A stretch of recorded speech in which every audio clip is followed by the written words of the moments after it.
Mesdames et messieurs, chers téléspectateurs, bienvenue dans cette émission spéciale dédiée à notre fonction publique, moderne et performante au service de tous, l'émission qui nous donne toutes les informations sur la fonction publique. Aujourd'hui, changement de cadre, nous sommes au Palais de la Culture pour la célébration des JFP3 qui se tiennent du 19 au 23 juin 2023. 5 jours, c'est le temps que va durer cette 3e édition et pendant lequel les fonctionnaires vont vivre au rythme de ces journées-là qui leur sont dédiées. Aujourd'hui a lieu la conférence inaugurale autour du thème « Management de la transformation du service public ». Et c'est le ministère du Budget et du portefeuille de l'État qui sera emmené à partager ses expériences avec les acteurs du service public. L'équipe de NFP est sur place pour vous faire vivre ces échanges. Suivez-moi, on découvre ensemble de quoi il s'agit.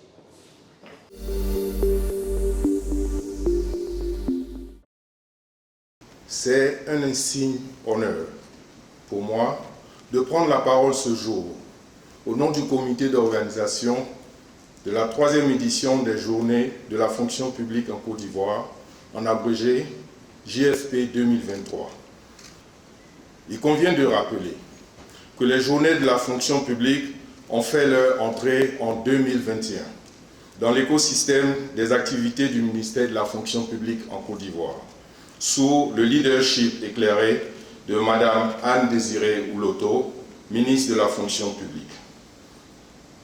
Les JFP constituent un moment unique d'échange et de partage d'expériences dans le cadre de l'amélioration et de la qualité des prestations administratives. Elles mettent en relief le rôle moteur du service public dans la mise en œuvre des politiques publiques en faveur des populations.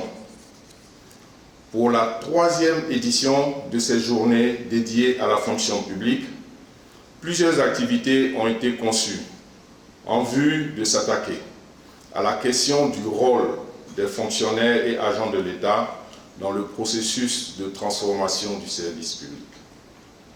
Ainsi, depuis le 27 mai, et ce jusqu'au 23 juin 2023, les fonctionnaires et agents de l'État du Grand Abidjan, de l'Aliébi-Kassa, du Haut-Sassamba et du Beké sont mobilisés autour de la thématique principale « Fonctionnaires et transformation du service public » en vue d'apporter leur contribution et d'affirmer leur engagement dans la dynamique de transformation du service public ivoirien. Depuis 2021, inspiré par une résolution de l'Assemblée générale de l'Organisation des Nations Unies, qui institue la Journée mondiale de la fonction publique, notre pays a entrepris de célébrer cette journée dont l'objectif est de mettre en relief le rôle de l'administration publique et de ses animateurs dans la production du service public. Ce service public qui constitue le fondement de l'action de tout État et qui vise le bien-être des populations doit être délivré avec transparence, neutralité, efficacité, équité, en tout lieu et en toutes circonstances selon le principe cardinal de sa continuité. Il doit sans cesse s'adapter pour correspondre aux nouvelles exigences des usagers clients. Notre pays connaît depuis quelques années de belles avancées que j'ai envie de qualifier de prodigieuses en matière de digitalisation et de TIC. Ces avancées sont accompagnées d'une démographie dominée par la jeunesse de notre population et un fort impact des réseaux sociaux qui très souvent s'imposent aux décideurs dans les processus de prise de décision. De plus, 57 ans après son indépendance, la Côte d'Ivoire a aussi connu des changements sociaux profonds, qu'il s'agisse de la structure familiale, des attentes des jeunes générations, que de la diversité culturelle croissante. Cette marche résolue vers le progrès, naturellement, n'est pas sans conséquences.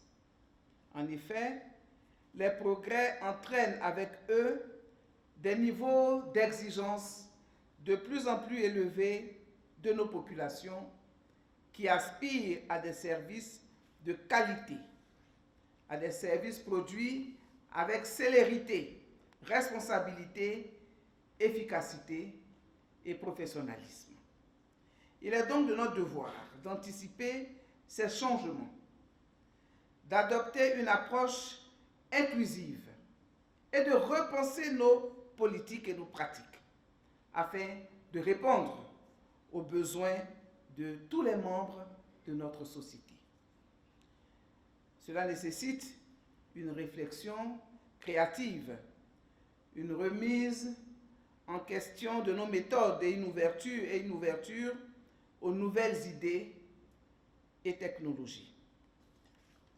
Mesdames et messieurs, la transformation du service public qui apparaît ici comme inéluctable est un processus vaste et complexe, mais essentiel pour garantir une prestation de service de qualité satisfaisante.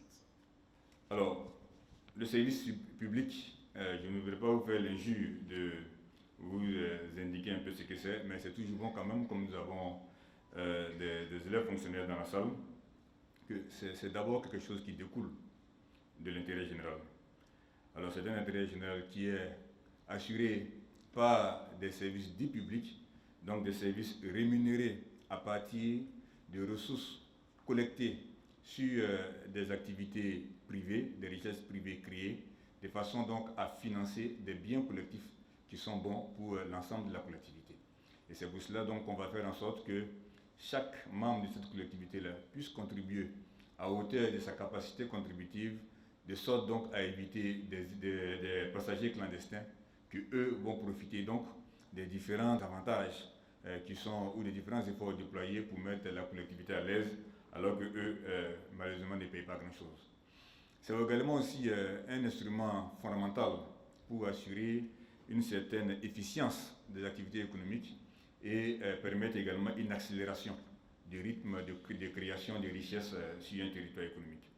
Alors globalement, si on va un peu plus loin, les différents types de services qu'on va relever, vous avez d'abord tout ce qui est relatif aux services régaliens.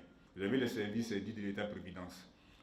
Là, il faut savoir qu'on va un peu, il y aura un curseur par rapport au niveau de libéralité du pays concerné.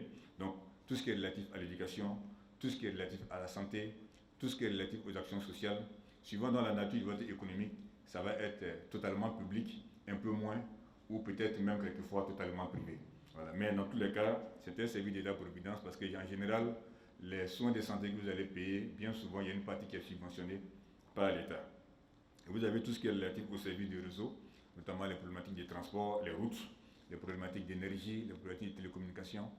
L'un des éléments fondamentaux pour renforcer la compétitivité d'une économie, c'est d'avoir des infrastructures de transport de qualité, c'est d'avoir de l'énergie à profusion pour permettre au secteur industriel de produire ce qu'il a besoin de produire. Et donc ça, quelquefois, ça demande que la collectivité puisse prendre ça en charge. Sinon, si le privé devait faire ce type d'investissement, d'abord, ce n'est pas certain qu'il y arriverait, mais même s'il y arrivait, les produits qui vous sont servis sur les marchés auraient un coût clairement prohibitif. Alors, quand on a dit ça, nous, ministère du Budget, quelle est notre part dans, on va dire, la réalisation de ces services publics? D'abord, nous avons une problématique de mobilisation de ressources. Donc, ça veut dire que nous allons travailler en matière douanière, en matière fiscale, à mobiliser la ressource qui va permettre donc de financer les biens collectifs. Nous avons également une mission en matière d'efficience de la dépense publique. Parce qu'un franc gagné est durement gagné, en particulier dans les pays en voie de développement. Donc la façon dont cet argent doit être utilisé doit être vraiment efficace. Donc ça veut dire travailler à faire en sorte qu'on ait une gestion budgétaire qui soit bonne, qu'on ait une dépense publique qui soit relativement maîtrisée à travers les marchés publics, donc que l'État paye le juste prix pour in fine donc faciliter l'exécution des activités économiques. Et enfin, il y a aussi la possibilité pour l'État d'optimiser l'argent public il a des sociétés dont il est propriétaire, mais qui sont gérées suivant un mode privé. C'est ce qu'on va appeler le portefeuille de l'État, donc le portefeuille d'entreprise publique.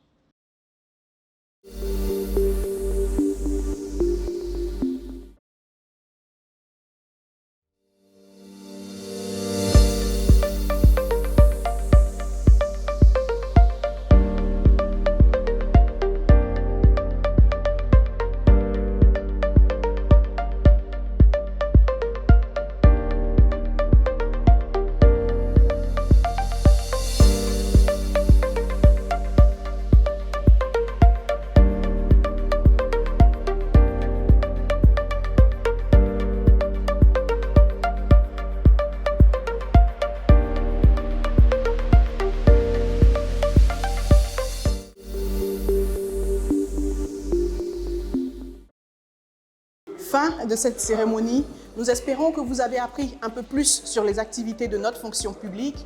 N'oubliez surtout pas de vous rendre sur le site de la fonction publique qui s'affiche au bas de votre écran pour plus ample information. Nous, on se donne rendez-vous mercredi prochain. D'ici là, portez-vous bien et à bientôt.